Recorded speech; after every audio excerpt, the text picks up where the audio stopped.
Grateful Project, day 71. When I was a kid, one of my favorite comic books was the X-Men.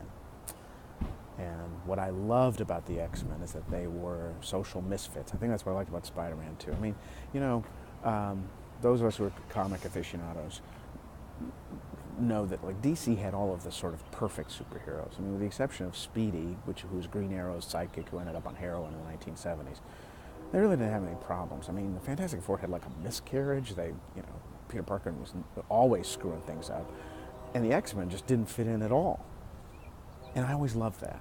Well, one of my favorite storylines that was very, very popular right as I was reading comic books very seriously in 7th and 8th grade was the Phoenix Saga. And much like the mythical Phoenix, it was a story of rebirth. Now, it ended up being a whole lot more complicated, Phoenix Force and yada, yada, yada, and it got much more complicated after I stopped reading comic books. But I often think about rebirth as a phoenix and how I've really been trying to make myself anew after dealing with a lot of very difficult things in my life.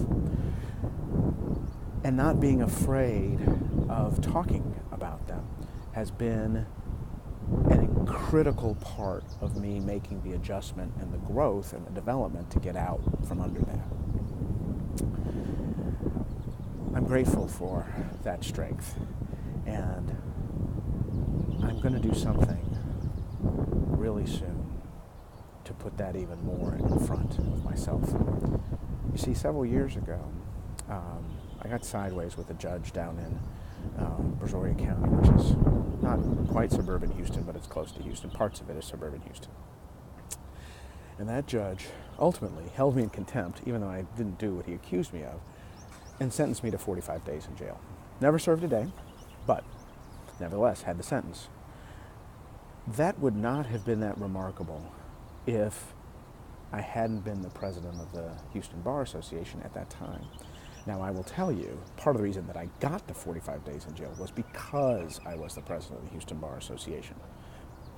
There was great interest in making sure that I was the epicenter of this alleged controversy. Well, as a result, there were not one, not two, but 3 articles written on the front page of the Texas Lawyer, which is the weekly rag for newspaper for lawyers in Texas, about me and this contempt stuff. Boy, that was embarrassing. I had to live through it. I still have never read the first article. I read the second one and the third one, but I've never read the first one.